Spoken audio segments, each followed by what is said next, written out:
So it makes me very happy to see pictures of Mick Mars from May 2023 alongside a record label executive. Now, I don't know if Mick is signed to that record label. I don't know if that record label is going to have a hand in his solo project coming out, if they're going to pay for studio time, but it just makes me happy to see 1313 original Motley guitarist, co-founder Mick Mars out and about and working on future music. What's up, everyone? This is Christian Duke with a long intro here on the Sight Sounds Flavors YouTube channel, sightsoundsflavors.com. If you haven't subscribed, what are you waiting for? Subscribe, ring that bell for notifications. That way you don't miss a single video.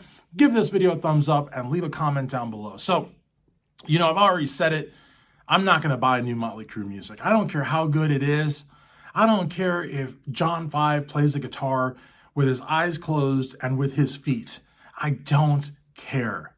Why don't I care? It's not because it's John 5. I've got nothing against the man. John Lowry's a great guitar player. The problem that I have is with Nicky. It's with Tommy. It's with Vince. It's with Alan. It's with that whole camp. I don't have a problem with John. I think John's a great guitar player. But that being said, he's never going to sound like Mick Mars. And I don't think that he should. But he should if it's going to be Motley Crue. Because as much as I love John Corabi, as much as I love the 94 album, as much as I know every track on the 94 album, that wasn't Motley Crue. It wasn't Motley Crue because it wasn't Vince. And so it's not going to be Motley Crue unless it sounds like Mick Mars. And it wasn't Motley Crue when it was Randy or when it was Samantha because it wasn't Tommy. Love him or hate him, Motley Crue is Nikki Sixx, Mick Mars, Tommy Lee, and Vince Neil. You take one component out, you replace it with something else, it's not Motley. It doesn't sound like them. If you're going to go to a Motley Crue concert, it's got to sound like Motley Crue. And maybe that's why they use backing tracks. Maybe. I don't know if they use them or not. Alan says they don't. But Mick said Nikki didn't play a freaking note on that entire stadium tour. So who knows? But a lot of acts, if they can't sound the way that they're known to sound, they'll put a tape in. Because the fans are going to hear a certain type of sound. And if they hear anything short of said certain type of sound, they're pissed. And this isn't 1983 anymore, or 1989 anymore, when your sole means of recourse is being one of 10,000 people writing letters that maybe Jerry Miller will pick out of the bag and publish it in the magazine. Now everybody's got a phone, everybody's got a laptop, a tablet, everybody's got Facebook and Instagram and TikTok and YouTube, and they will sound off. Whether it's Bobby Blotzer's Poor Excuse for Rat sound like absolute trash, or it's Vince Neil, sounding like he's got a bunch of marbles in his mouth.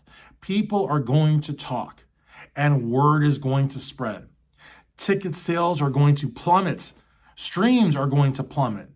Merch sales are going to plummet. There's a very big risk in pissing off the fans in 2023.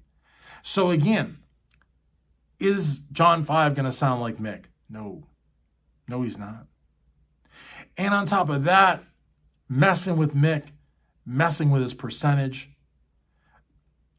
Motley's manager more or less calling him so incapacitated that he's being taken advantage of, questioning his mentality, taking knocks at his guitar playing. These staffers and roadies that haven't even been with the band a year, talking about how Mick was forgetting everything. All of that bad PR, that hurt Motley. And so I don't give a crap what they put out. I'm not going to download. I'm not even going to listen to it. I'm sure as heck not going to buy a concert ticket, and I wouldn't be caught dead in a Motley Crue t-shirt with John 5 on there. Again, nothing against John, but you joined a band that screwed over a legendary instrumental vocal member, a guy who had to go through excruciating pain just so he wouldn't let the fans down. That's who you replaced. So now you're going to get a lot of backlash. Do you deserve it? No, it's just a job to you. But to us, you're going to be on the receiving end of a lot of abuse. And you got Nikki, Tommy, and Vince to thank for it. I hope they're paying you well, because you're going to take a lot of abuse, and you don't deserve it, but you're going to take it. And the band's going to hurt. They're going to hurt because nobody's going to buy their stuff. And you start playing that Rob Zombie type guitar playing, or that Marilyn Manson type guitar playing, and you decide you're going to plant a kiss on Nikki or Vince on stage, or you do any of that weird stuff from the Marilyn Manson days, because you did some weird stuff. You did something behind Marilyn, I believe, which I'm not going to talk about here. You do any of that sort of stuff at a Motley Crue show, where the audience is used to seeing scantily clad women up there singing Girls, Girls, Girls, and talking about bars and strip clubs all around the world. You do that sort of thing at a Motley Crue show, even though there's midgets walking around and people eating swords. I don't know how that's going to go over. This is not, I know Nikki wishes that he was a member of the Sisters of Mercy, but we're talking about a Hollywood sleaze hair metal band. So you start doing that weird goth, Rob Zombie, Marilyn Manson stuff, the audience is going to be like, WTF, and it's going to be WTF on their faces, front stage, backstage, side stage, out in the parking lot. You're going to be like, what is this? And it ain't going to be good. So again, you want to reinvent the wheel after Motley sold 40 plus million records, by all means, have at it. But the reality of the matter is, it's probably not going to bode well for you. You're not going to sell what you used to sell. And it's going to be a bad time. So to me, seeing a picture of Mick Mars with a big smile on his face, with a record label exec next to him, you know, and all these great songs they have in the can, the two with John Corabi, they have other songs that they've been working on. It makes me feel like we may see a Mick Mars solo record. And it doesn't matter if it's not like number one on the rock charts. The fact that it comes out and it's Mick playing, that's a win. That's a win. And you know rock radio is going to play that. They're going to play the hell out of that. And every fan of the guitar is going to play that record. And he's not going to have to do the crappy electronica stuff from Generation Swine. He's not going to have to try to chase industrial ambitions like Nikki wanted. He's going to be able to play the guitar the way he wants to play the guitar.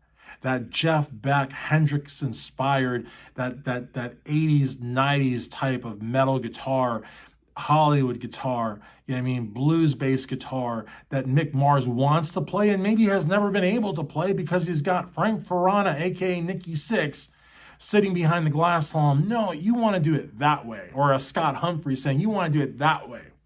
You know what I mean? I think the only producer that really honestly got the most out of Mick Mars was probably Bob Rock, you know, I think.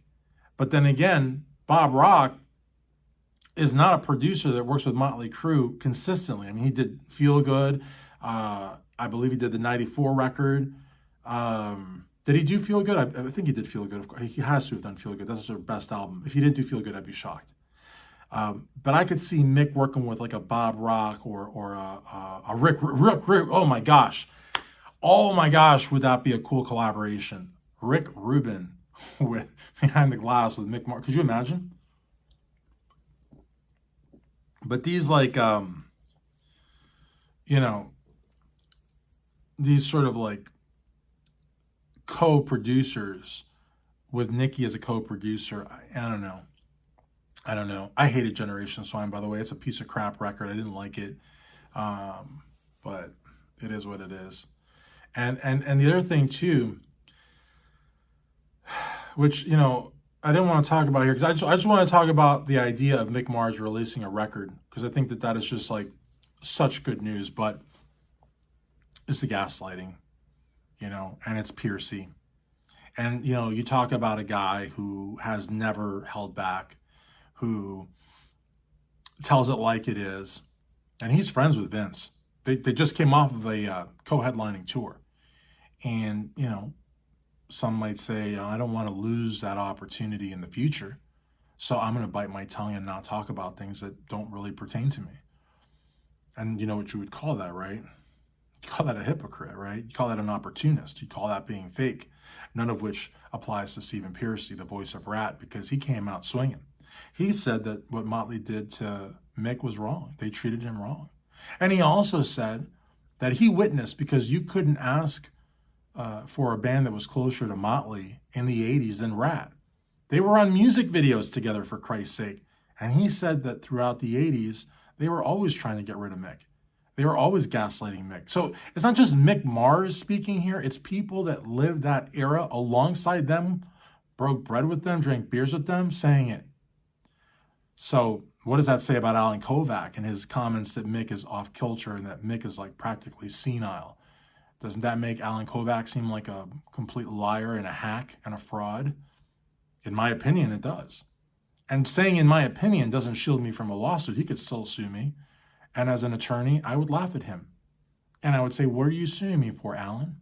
Are you suing me because I find your comments egregious and outrageous? Are you suing me because I think that your credibility is questionable? Are you suing me because I'm pointing out facts when you're speculating and throwing all sorts of spurious accusations about a guitar god? Bring it on, my man. Sue me. I'll laugh all the way to the courthouse. And I'll laugh at you when I get summary judgment. So bring it, my man. Bring it. You should be more concerned about getting bar complaints for what you've done. But in any event, I'm real happy and I'm excited. And as soon as Mick Mars puts out a record, I'm buying it.